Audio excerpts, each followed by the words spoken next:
मधुरम वचनम मधुरम चरितम मधुरम बसना में मधुरम बलिका में मधुरम वचनम मधुरम चरितम मधुरम चलिता में मधुरम बलिका में मधुरम मधुराधिपते रथिरम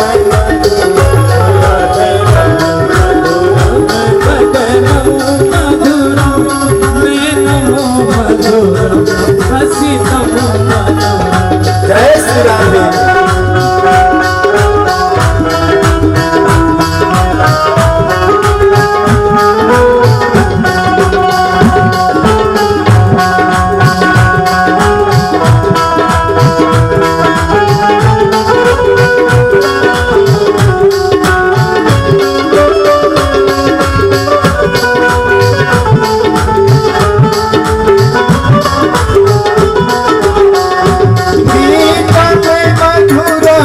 पीतम में मधुरम पीतम मधुरम पीतम मधुरम भूतम में मधुरम शुकम में मधुरम भूतम मधुरम भूतम मधुरम रूपम में मधुरम तिलकम में मधुरम मधुराधिपते रथिरम में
कि भक्ति के मन की जो मन का जो कष्ट है, उस कष्ट की निवृत्ति के लिए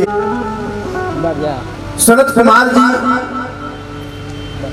भक्ति के मन के कष्ट को दूर करने के लिए श्रीमद् भागवत जी के सप्ताह ज्ञान का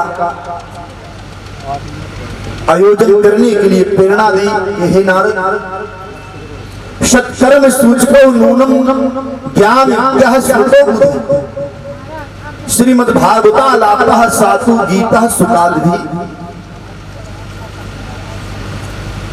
यदि नारद तुम्हें भक्ति के मन के कष्ट को दूर करना है तो तुम श्रीमद् भागवत जी का आयोजन करो।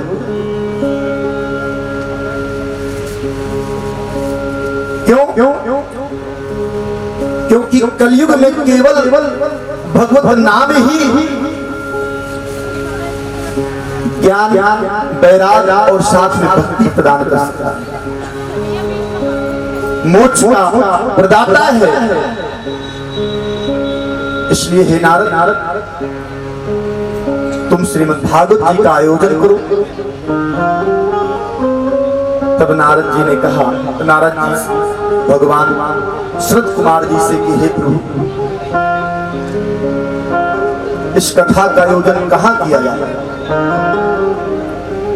तब सनत कुमारों ने कहा, नारद, सबसे सुंदर क्षेत्र आनंद अर्थात हरिद्वार, गंगा द्वारे समीपे तु तत् मानंद नाम, वहां पर जाकर के आप श्रीमद् भागवत ज्ञान यज्ञ का आयोजन करो। नारद जी ने कहा, प्रभु वैसे तो मैंने अपने पिता ब्रह्मा जी से श्रीमद् भागवत का ज्ञान प्राप्त किया है, लेकिन आपसे सुंदर इस कथा को कौन श्रवण करा सकता है? इसलिए मेरी प्रार्थना है आप इस कथा को करें।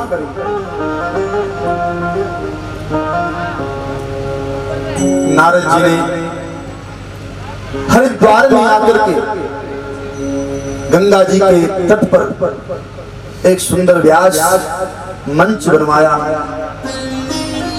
और उस व्यास मंच में चारों भाई सनक सनंदन सनातन सनत कुमार आसीन हुए। नारद जी कथा श्रवण करने के लिए बैठे और जैसे ही समाचार मिला कि नारद जी श्रीमद् भागवत ज्ञान यज्ञ का आयोजन करा रहे हैं और सनत कुमार श्रीमद् भागवत जी की व्याख्या कर रहे हैं, सज्जनों, जितने भी संत महात्मा अमलात्मा जितने भी थे हरिद्वार में पधारे। देखिए, विचार कीजिएगा, सनत कुमार चाहते तो बद्रिकाश्रम में भी कथा कर सकते थे, लेकिन वहां उन्होंने क्यों हरिद्वार को ही क्यों चुना? इसलिए कि जो हिमालय पर्वत पर रहने वाले संत महात्मा हैं वो भी चल करके हरिद्वार तक आ सकते हैं और इधर जो मैदानी क्षेत्र के हैं वो भी चल करके कथा श्रवण करने आ सकते थे। इसलिए नारद सनत कुमार जी ने इस कथा ज्ञान यज्ञ का आयोजन हरिद्वार में किया। धीरे धीरे हजारों संतों की भीड़ लग गई। सनत कुमार जी कथा कह रहे हैं और नारद जी कथा को सुन रहे हैं। बड़े आनंद की बात, संत महात्मा ज्ञानी मुनिंद्रियों का आगमन होने लगा उस स्थान में। कुंभ जैसा वातावरण बन गया कथा परिसर में। हजारों संत, बड़े बड़े ऋषि महात्मा सब कथा श्रवण करने के लिए आए। नारद जी ने शंख ध्वनि की, जय शब्दो नमः शब्दः शंखः शब्द स्थितेव च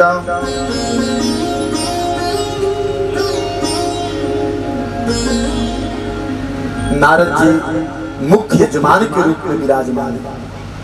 देखिए, यदि विदाई हो गया हो तो सपत्नी कथा को सुनना चाहिए। वैसे हर कार्यों में पत्नी बाएं बैठती है, लेकिन जो धार्मिक कृत्य किए जाते हैं, धार्मिक अनुष्ठान किए जाते हैं, उसमें पत्नी का स्थान दाहिने हाथ में होता है। दाहिने हाथ में पत्नी को बिठा करके कथा सुननी चाहिए। लेकिन नारद जी तो विरक्त संत हैं, पत्नी कहां से लाए? इसलिए नारद जी अकेले बैठे हुए हैं। व्यास मंच के सामने हाथ जोड़े आसन में नारद जी बैठे हुए, फिर भक्तों जो संत हैं, जो कथा श्रवण करने वाले हैं, सब बैठे हुए।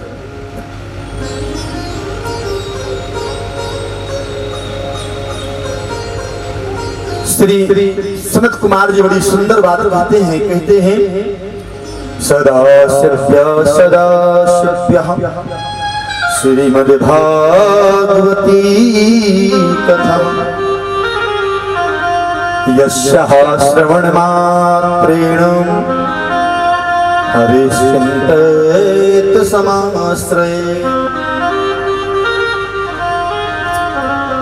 कहते हैं इस कथा को, श्रीमद्भागवत जी कथा को हमेशा ही श्रवण करना चाहिए।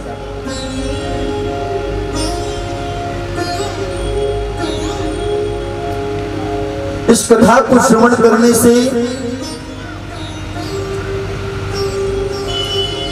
त्रिबाधित जो कष्ट है जीवन के, वो दूर हो जाते हैं। तीनों प्रकार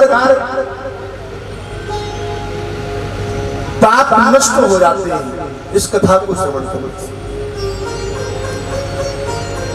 नारद जी ने प्रश्न किया, महाराज आपने कथा की बड़ी सुंदर व्याख्या की, बड़ा सुंदर महात्म्य सुनाया, आप ये बताइए, मेरे मन में शंका है। आपने कहा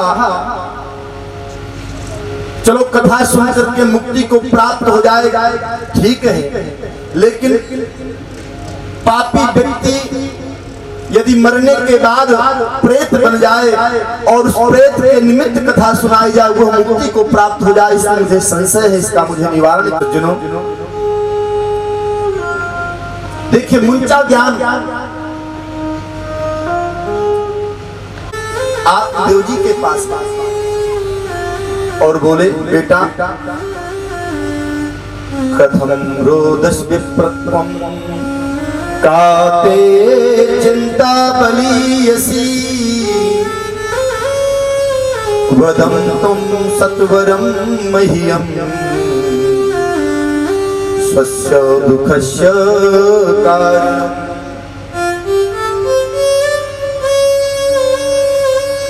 वो महात्मा आत्मदेव जी से पूछते हैं, बेटा आप क्यों रोते हो? आप तो कोई बहुत बड़े ज्ञानी पंडित लगते हो, बहुत बड़े विद्वान मालूम होते हो, क्या तकलीफ है? देखिए,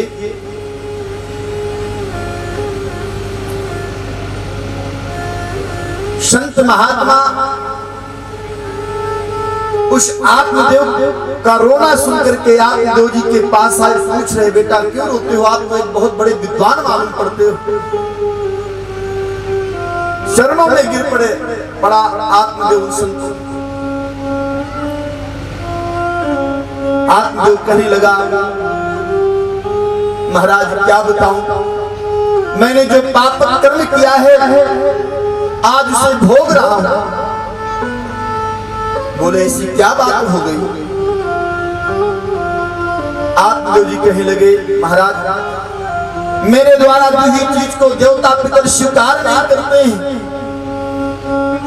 मैंने घर में गाय पाल रखा था, वो भी बांझ हो गई। मैं अपने हाथ से जो पेड़ लगाता हूँ, जो पौधा लगाता हूँ, वो पौधा भी सूख जाता है। संगता भाव साएव संद्रात्मा बुद्ध ही प्रेम निगद्यते। यदि हमें पुत्र की ममता करना है तो भगवान श्री कृष्ण को, गोविंद को पुत्र मानना। गोविंद को यदि पुत्र मान करके भजेंगे तो निश्चित ही मुक्ति प्राप्त हो जाएगी। संसार के पुत्रों का कोई भरोसा नहीं।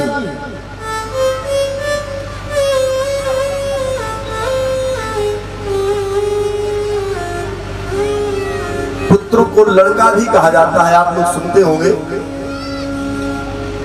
ये लड़के जो होते हैं ना, लड़कर के ही अपना हिस्सा ले लेते हैं।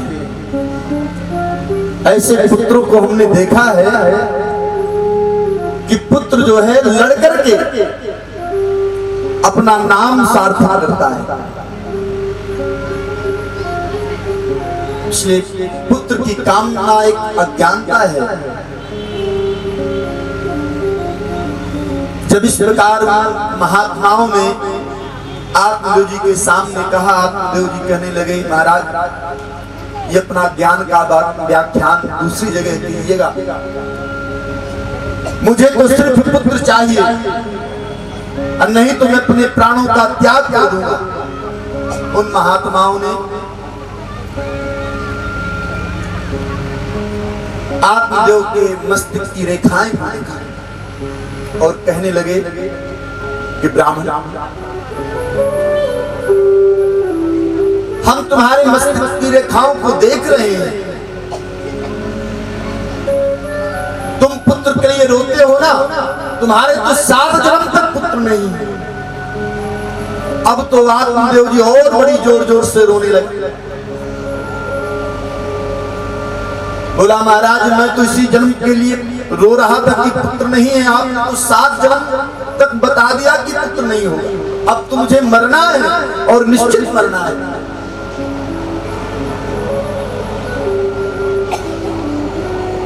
और उसका पाप आपको लगेगा, क्योंकि मैं तभी इसी जन्म के लिए रो रहा था, अपने 7 जन्मों तक निपुत्र होने को बता दिया।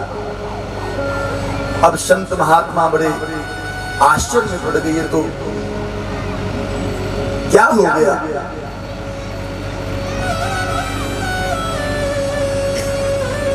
महात्माओं ने कहा, बेटा तुम आत्महत्या न करो, आत्महत्या महापाप है। हम तुम्हें ये फल देते हैं, फल ले जाकर के अपनी पत्नी को खिला देना।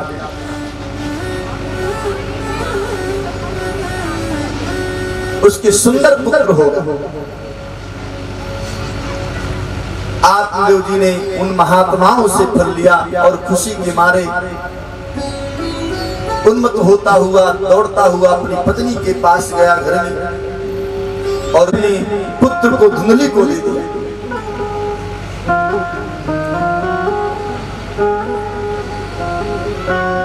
आत्मदेव जी को धोखे में रखा उस धुंधली ने। धुंधली मतलब क्या है बता दूं मैं आपको। धुंधली होती है अज्ञान बुद्धि। ये सबकी कथा है, हम सबकी कथा है।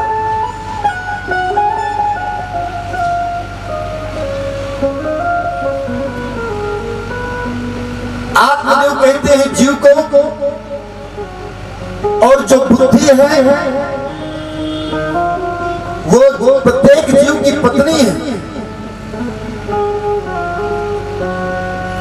एक कुतर्क बुद्धि होती है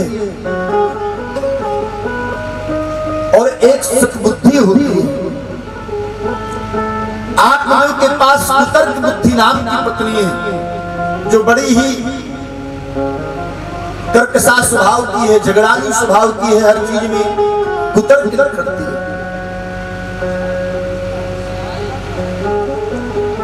सनत कुमार जी कहते हैं उस धुंधली ने फल नहीं खाया और बहाना बना करके अपनी बहन के पुत्र को लेकर के कह दिया, आत्मदेव जी से मेरे पुत्र हुआ है। सज्जनों, आत्मदेव ने पुत्र के जन्म उत्सव पर बड़ी खुशियां मनाई, लोगों ने बधाई दी। आत्मदेव जी आज आप बड़े भाग्यवान हैं, आपके घर पुत्र हुआ है। और उसी समय आत्मदेव जी की गाय ने भी पुत्र दिया, क्योंकि संतों का कभी फल मिथ्या नहीं हो सकता है।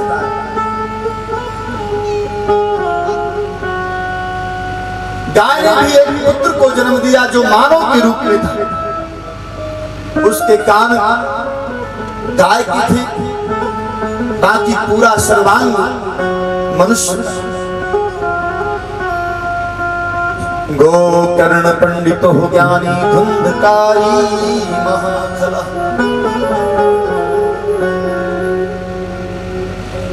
आत्मदेव जी ने उस गाय के बछड़े का नाम गोकर्ण रखा, और जैसे ही अपने पुत्र का नाम रखने को तैयार हुए आत्मदेव जी, धुंधली ने कहा कि इस पुत्र का नाम मैं अपने नाम के आधार पर रखूं। मेरा नाम धुंधली है तो मैं अपने पुत्र का नाम धुंधकारी रखूं। सज्जनों, आत्मदेव जी ने उस पुत्र का नाम धुंधकारी रखा, और गोकर्ण जी महाराज संतों के आशीर्वाद से पैदा हुए थे, इसलिए महान संत हुए, परम ज्ञानी हुए गोकर्ण जी। और धुंधकारी महाफला, पाप का स्वरूप हुआ, महान फल हो गया धुंधकारी। एक बात ध्यान दीजिएगा, एक लौता पुत्र जिस घर में होता है ना, उस बच्चे के बिगड़ने के बहुत ज्यादा आसार होते हैं, इसलिए माता को बहुत सावधानी बरतनी चाहिए।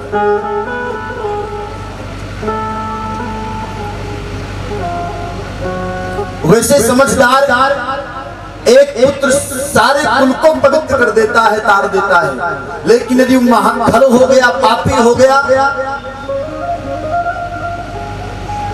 तो अपने परिवार का नाम भी डुबो देता है। इसलिए बड़ी सावधानी बरतना चाहिए। क्यों? क्योंकि लाडला पुत्र है। आत्मदेव और उसकी पत्नी धुंधली से यही गलती हो गई, बस यही सोचते रहे कि एक ही तो है, जो कुछ मांगता है ला करके देते हैं, जो कुछ करता है करने देते हैं, मना नहीं करते, बेटा ऐसा ना करो, कभी नहीं कहा, अरे एक ही तो है।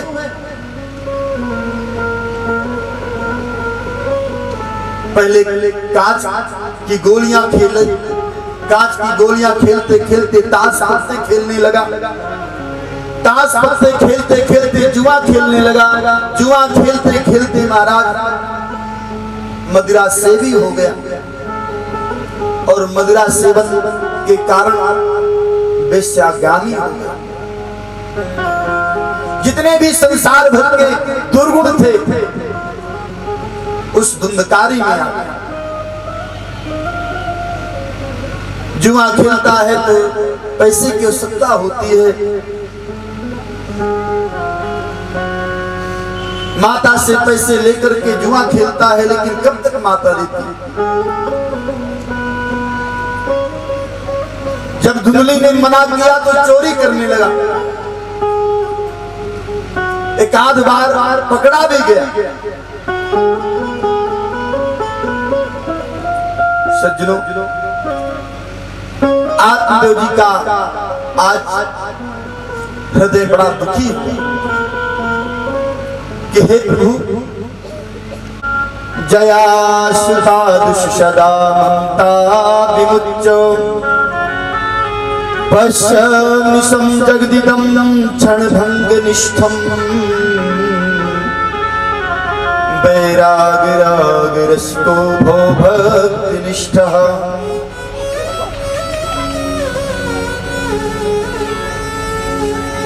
गोकर्ण जी कहते हैं, पिताजी मैं आपसे एक बात कहता हूं,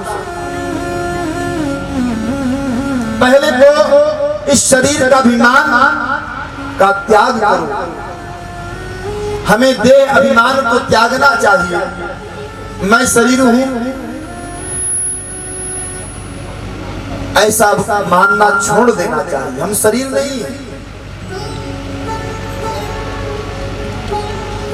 ध्यान देना, इस शरीर को चाहे पंडित जी बोलिए, चाहे ज्ञानी बोलिए, चाहे अज्ञानी बोलिए, इस शरीर की केवल 3 गति होना है। जब देंगे तो गीदड़ जंगली पशु खा जाएंगे, और यदि जमीन में गाड़ देंगे तो कीड़े पड़ जाएंगे। ये तीन अवस्थाएं हैं शरीर की, तीन से चौथी अवस्था नहीं है। फिर इस शरीर के प्रति इतना अभिमान क्यों करें? पिताजी,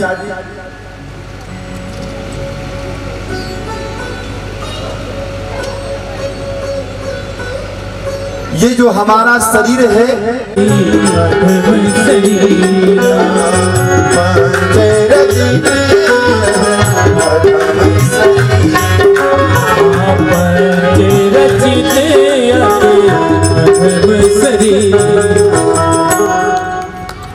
बहुत अभिमान करते हैं हम इस शरीर के प्रति,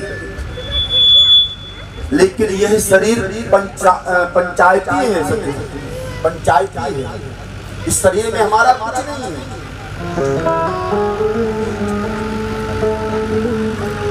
फिर शरीर के प्रति देहाभिमान नहीं करना चाहिए।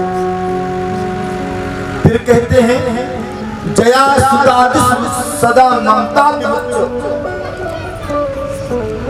हम पत्नी को, बच्चों को अपना मानते हैं, लेकिन ऐसा नहीं है, वो हमारे नहीं। और तू किस धुन में मतवाला है, किस धुन में बैठा बाबरी, तू किस्मत में मतवाला है। वो सोने वाले जाग जा संसार मुसाफिर, सोने वाले जाग जा संसार मुसाफिर खाना है। किस धुन में तू बैठा बाबरे, किस्मत में मस्ताना है। किस धुन में बैठा बाबुरी, किस धुन में मस्ताना है।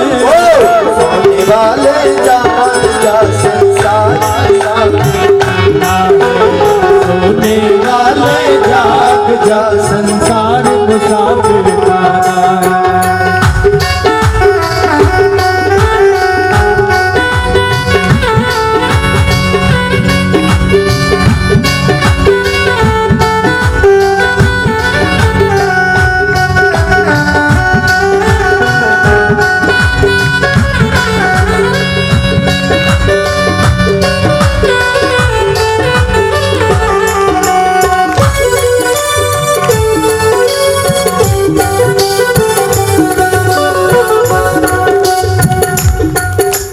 क्या लेकर आया था जग में, फिर क्या लेकर जाएगा। क्या लेकर आया तू जग में, क्या लेकर के जाएगा। क्या लेकर आया था जग में, फिर क्या लेकर जाएगा। क्या लेकर तू आया जग में, फिर क्या लेकर जाएगा। मुट्ठी बांधे आया जग में, मुट्ठी बांधे आया जग में, हाथ पसारे जाना। सोने वाले जाग जा संसार मुसाफिर, ना है सोने वाले जाग जो संसार मुसाफिर खाना है।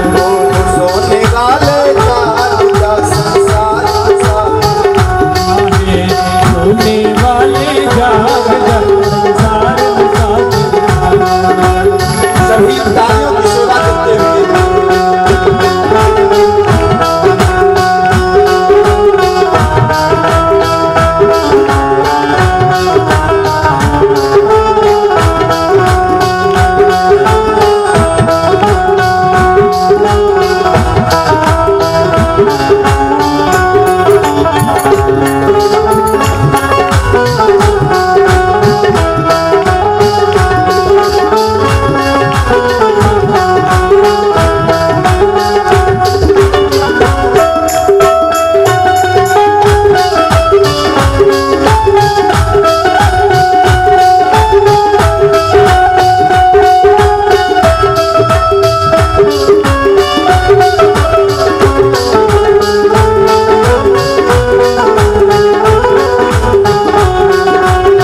खाना होने वाली जान का संसार मुसाफिर खाना।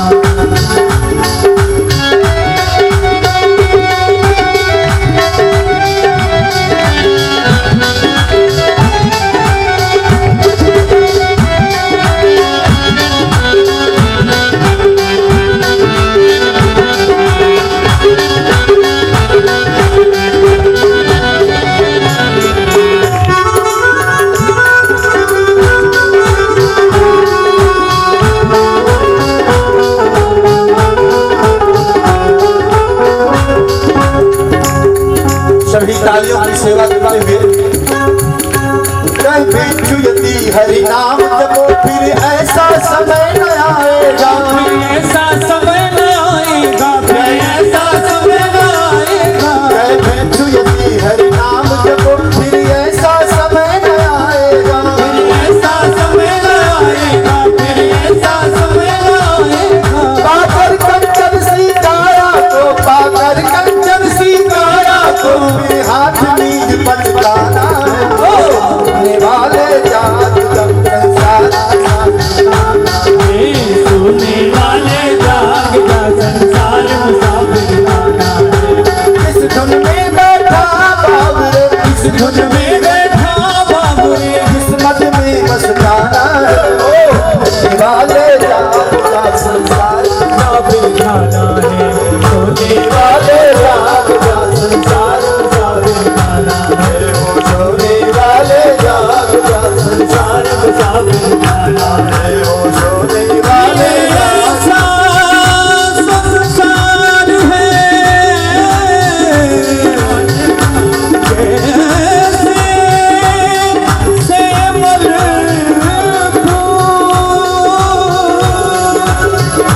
इन बस के व्यवहार झूठे रंग दो सोने वाले जाग का संसार मुसाफिर खाना है। सोने वाले जात का संसार मुसाफिर सोने वाले जाग का संसार मुसाफिर सोने वाले जाग का संसार सोने वाले जाग का संसार मुसाफिर खाना है। बोलिए बाल के बिहारी लाल की।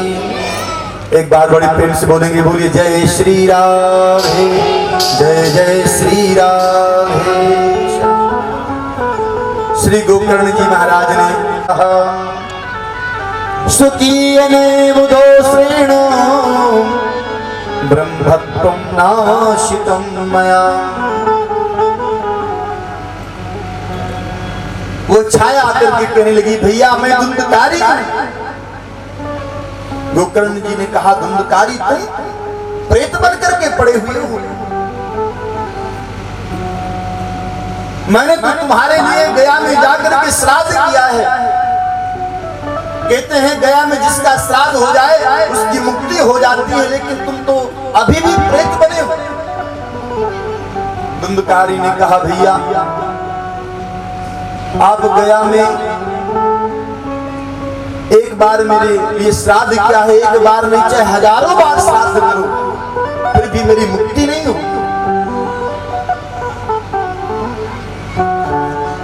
भैया मैं असहनीय दुखों को झेल रहा हूं इस प्रेत रूप में, प्रेत योनि में, मेरी मुक्ति दिलाओ। आप जैसा जिसका विद्वान भाई हो वो प्रेत योनि में पड़ा रहे, बड़ी कष्ट की बात है। इसलिए भैया मुझे इस प्रेत योनि से छुटकारा मिला। गोकर्ण जी ने कहा चिंता मत करो, प्रातःकाल प्रेत मुक्ति का निवारण जरूर करूंगा मैं। और जैसे ही प्रातःकाल हुआ सज्जनों, गोकर्ण जी महाराज ने भगवान सूर्य नारायण की स्तुति की। तो ब्रह्मणो जगत साक्षी ब्रूहि मे भविष्यतो। प्रार्थना की कि हे प्रभु, हे जगत साक्षी भुवन भास्कर, मैं आपके चरणों में प्रणाम करता हूँ, मेरे भाई को उद्धार के लिए कुछ उपाय बताए। तब श्री सूर्यदेव जी ने आदेश किया, श्रीमद्भागवतान मुक्ति सप्ताहं वाचनं कुरु। गोकर्ण, यदि तुम अपने भाई की मुक्ति चाहते हो तो श्रीमद्भागवत की कथा सुना। सज्जनों, जैसे ही आदेश दिया भगवान श्री नारायण ने, आत्मदेव जी ने एक व्यास मंच का निर्माण किया।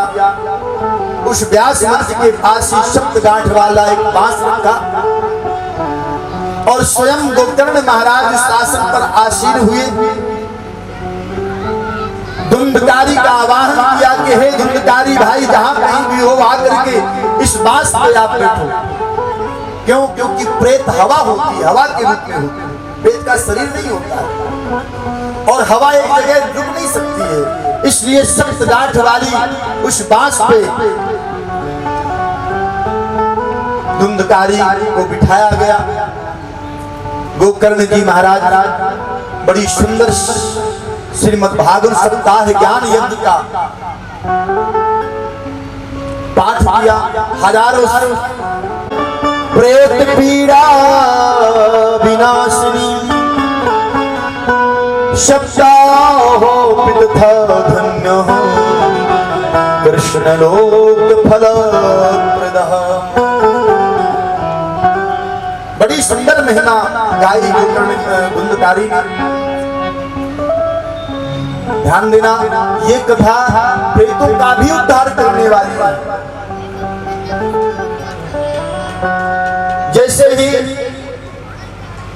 धुंधकारी ने भागवत जी की प्रार्थना की, वैकुंठ से भगवान के दिव्य पार्षद आ गए सुंदर विमान लेकर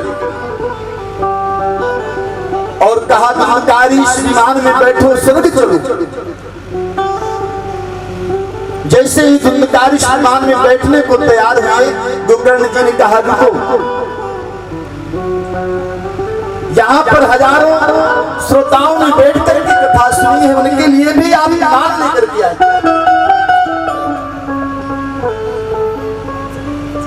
देवदूतों ने कहा, महाराज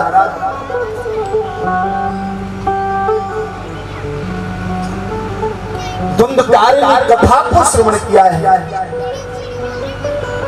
ये कथा श्रवण करने के भेद हैं। हजारों लोग बैठ करके कथा सुन रहे हैं, जरूरी नहीं कि कथा ही सुन रहे हैं। ये तीन प्रकार के श्रोता होते हैं, ध्यान देना। एक होता है श्रोता, दूसरा श्रोता और तीसरा श्रोता।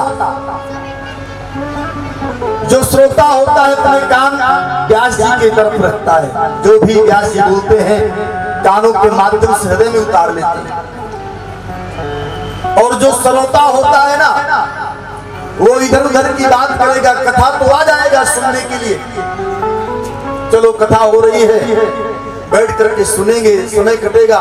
सज्जनों, कथा हम सुनते हैं, इधर उधर की बातें ज्यादा करते हैं, ये श्रोता श्रेणी है। और तीसरा होते हैं श्रोता, जो कथा में तो आ जाते हैं समय समय और ऐसी जगह बैठते हैं जहां पर पीठ लगाने को मिल जाए, आकर के पीठ लगा करके बैठते हैं। जैसे ही व्यास जी जयकारा लगाते हैं, जयकारा लगाते ही उनकी बड़ी सुंदर नींद आती है। और जैसे ही विश्राम के समय व्यास जी ने जयकारा लगाया, आंखें खुल जाती है।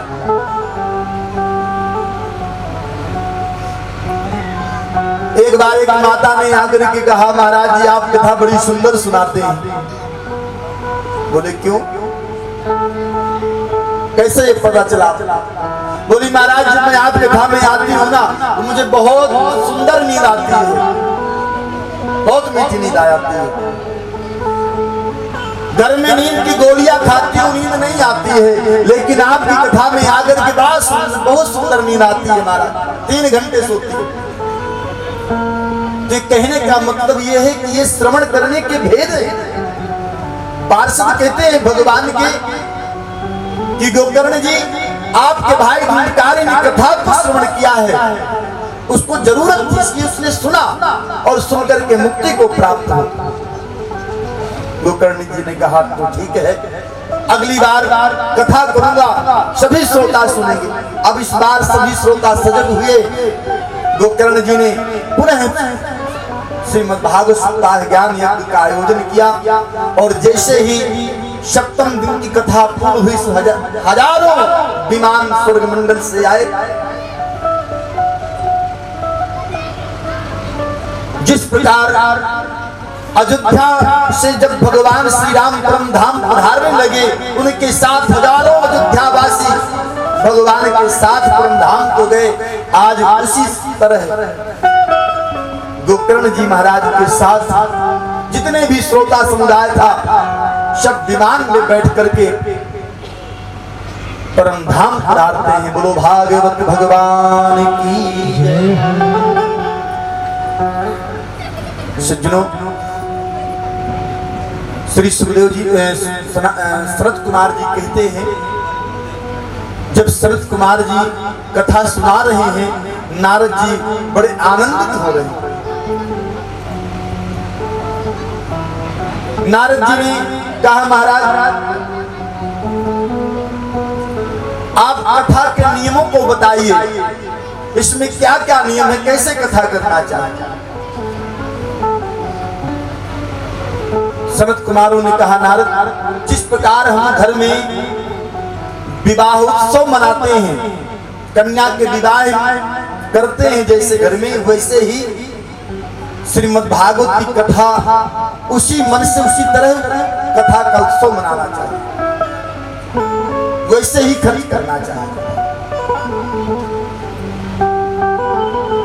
कोई गरीब होता है तो अपने हैसियत के अनुसार कन्या के विवाह में खर्च करता है, कोई ज्यादा पैसे वाला होता है थोड़ा ज्यादा करता है। तो उसी प्रकार ये भागवत की कथा भी है, जैसे जितने जिसकी सामर्थ्य हो वैसे ही कथा कराने में धन को खर्च करना चाहिए। नारद जी बड़े प्रसन्न हुए। सज्जनों, जब इस प्रकार नारद जी को राग करता और अर्जुन हम इंद्रोर्वादी मृदंग जय जय सुकरः कीर्तने ते कुमारम यत्रागे भागवता सर सरचनया यशपुत्रो।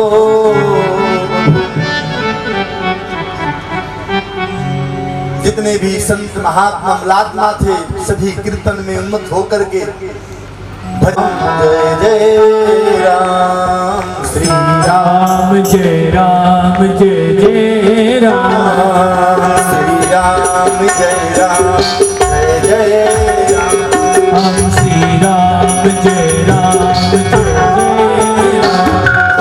श्री राम जय राम जय जय राम श्री राम जय राम जय जय राम श्री राम जय राम जय जय राम श्री राम जय राम जय जय राम श्री राम जय राम जय जय राम श्री राम जय राम जय जय राम श्री राम जय राम जय जय राम। बोलो भागवत बिहारी लाल की जय। इस प्रकार धर्म दूसर सत्य समान सत्य समान धर्म दूसर सत्य समान आगमनी गमे पूजा में बखान आगमनी गम पुराण बखान आगमनी गमे पूजा में बखान आगमनी गम पुराण बखान।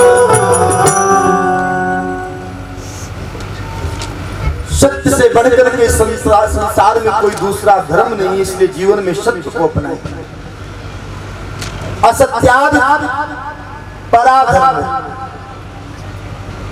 नहीं असत सम पातक पुंजा ध्यानाम सताम भेदम वास्तवस्त्र वस्तु शिवदम तापत्रयो निमूलयम्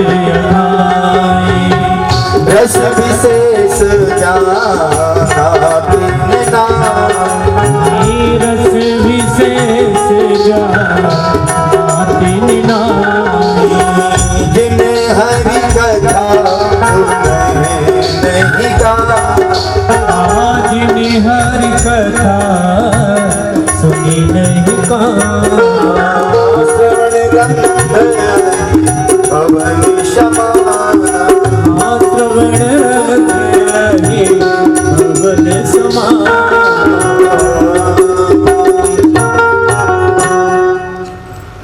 कानों की विशेषता इसी में है कि इस कानों से हम हरि कथा को श्रवण करें।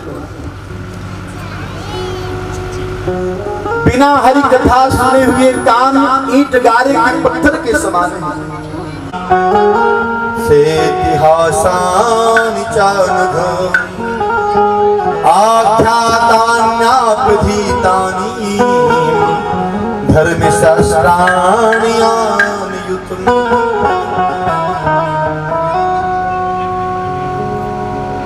कहते हैं महाराज हमारे कुछ प्रश्न हैं, उन प्रश्नों का आप हमें उत्तर दीजिए। 6 प्रश्न करते हैं सूत जी से सोनक जी कि कहानी बाढ़िया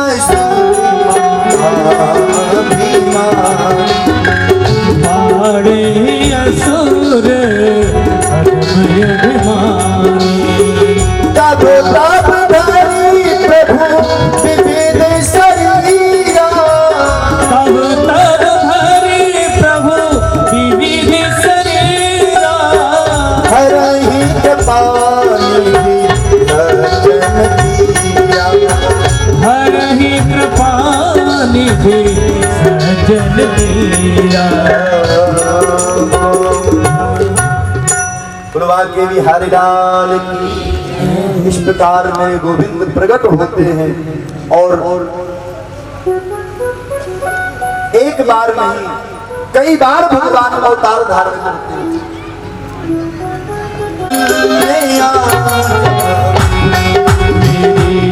जिंदगी संभल जाए अगर तुम मिलने आ जाओ। जिंदगी संभल जिंदगी संभल जाए अगर तुम मिलने मेरी जिंदगी संभल जाए अगर तुम मिलने आ जाओ। तमन्ना फिर मचल जाए तमन्ना फिर मचल जाए अगर तुम मिलने ओ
जिंदगी संभल जाए अगर तुम मिलने आ जाओ।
संत समागम की सज्जनों, संतों के सत्संग से जीवन का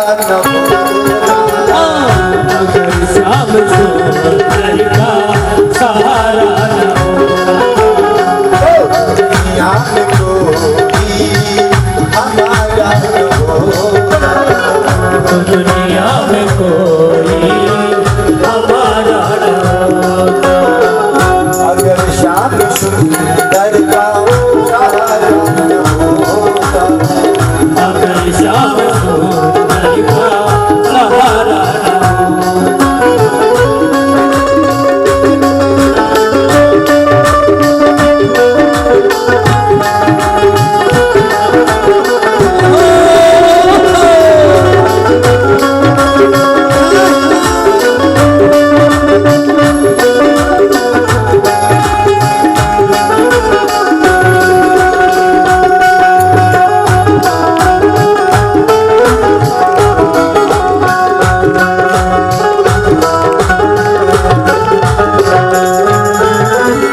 जब से मिली है दया हमको इनकी, जब से मिली है दया हमको इनकी, तो राही बदल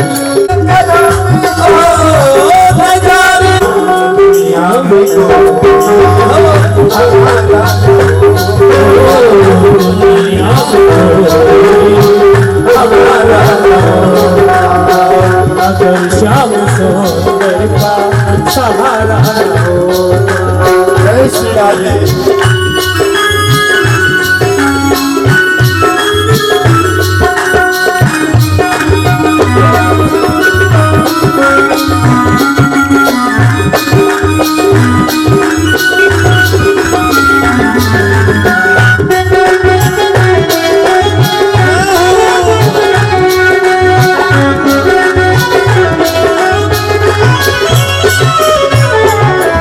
इन्हीं के सहारे जिए जा रहे जिए जा रहे हैं। नाते अमृत का किए जा रहे हैं। मेरा जीवन को मेरा बिगड़ा न हो हमारा न हो दुनिया को।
पवन जी जो हमारे व्यास जी हैं, व्यास पर कितना आनंद आ रहा है। सभी भक्तजन मातृशक्ति बड़ा आनंद ले रहे हैं। क्यों? क्योंकि सबसे पहली बात तो यहाँ मधुबन है। मधुबन में तो कृष्णा अपने आप ही मधुबन में राधिका नाचे थे। कोई आनंद, वही हर्ष उल्लास अभी देखने को मिला। बड़ी प्रसन्नता हुई। अब मैं बुलाना चाहता हूँ आज के जो पूजन करता है मास्टर महेशपाल नाना जी से परिवार, आज के पूजन करता है, मंच पर आए और श्री श्रद्धेय व्यास जी का सम्मान करें। मैं नाम बोलता रहूंगा, आराम से सभी से निवेदन प्यार के साथ आते रहे और सम्मान करते रहे और सम्मान लेते भी रहे। इसके बाद मैं याद करता हूं पप्पू वर्मा जी जो आज के प्रसाद वितरण करता है। श्री पप्पू वर्मा जी वो आए और मंच पर व्यास जी का सम्मान करें और खुद भी सम्मान ले। जिनका मैं नाम बोलता रहूं कृपया वो ऊपर चलते रहे मंच पर। इनके बाद श्री राम कुमार शर्मा जी रोडवेज वाले। पंडित जी आए मंच पर सम्मान प्राप्त करें और सम्मान करें। सभी भक्तों से निवेदन कि वो चलते रहे, सम्मान करते रहे, चलते रहे।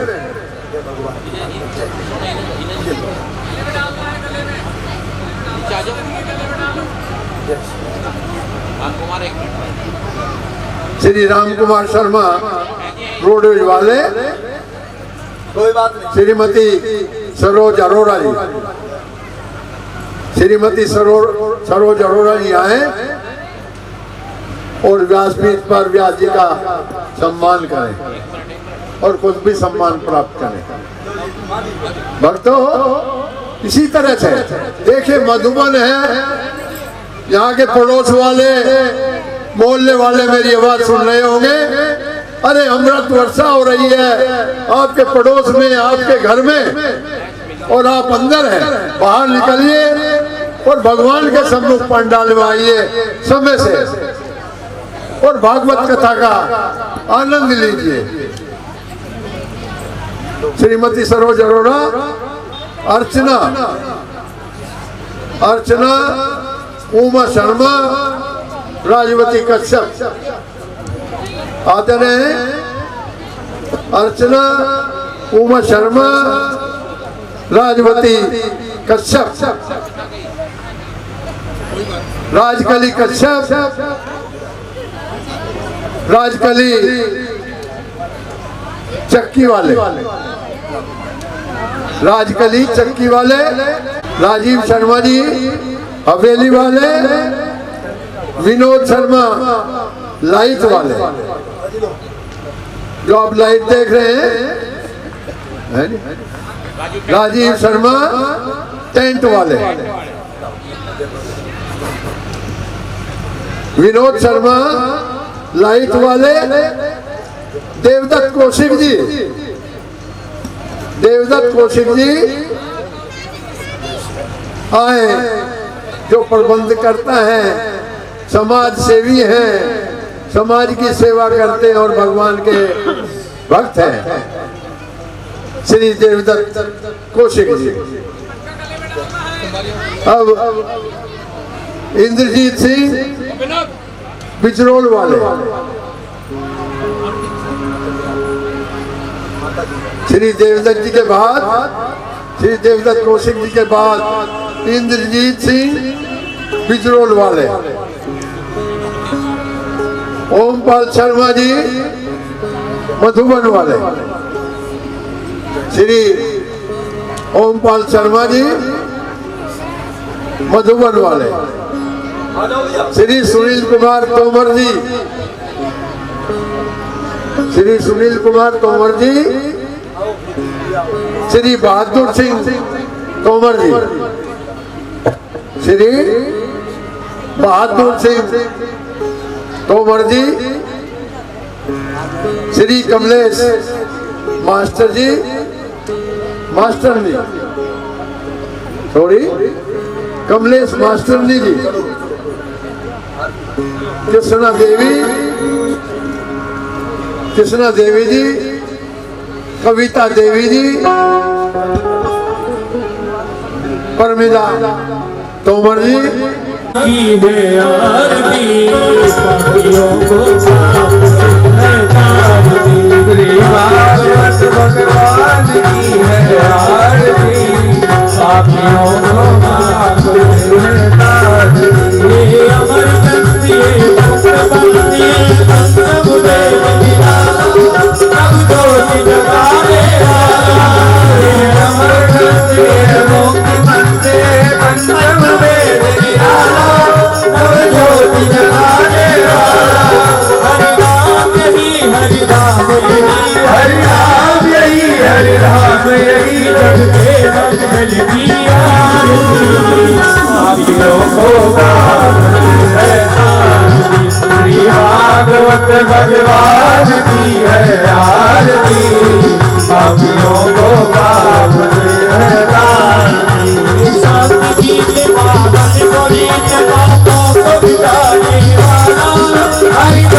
कराने वाला, देवांती गीत पावन पुनीत पापों को मिटाने वाला, हर दर्श कराने वाला।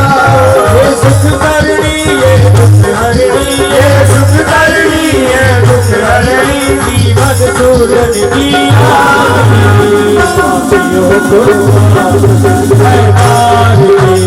भागवत भगवान की है आरती, पापियों को माफ से है आरती। मधुर बोल फूल सजनाई बताने वाला, बिगड़ी को बनाने वाला, मधुर बोल जगमस्त बोल सजनाई बताने वाला, बिगड़ी को बनाने वाला। श्री राम यही भज श्याम यही, श्री राम यही भज श्याम यही, प्रभु की महिमा की आरती, सतियों को माफ से है आरती।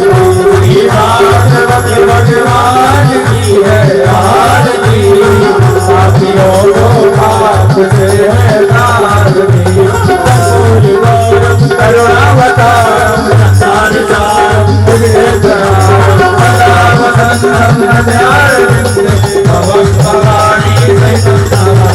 त्वमेव माता पिता त्वमेव, त्वमेव बन्धो सखा त्वमेव, त्वमेव वेदा त्वमेव, त्वमेव सर्वं मम देव। पुष्पैः वन्दनं देवाधिवन्दनं कुर्यात्। तस्मै नारायणायेति समर्पयामि। की जय श्री व्यास जी भगवान की जय, श्री बालकृष्ण भगवान की जय। धर्म की गौ माता की, सनातन धर्म की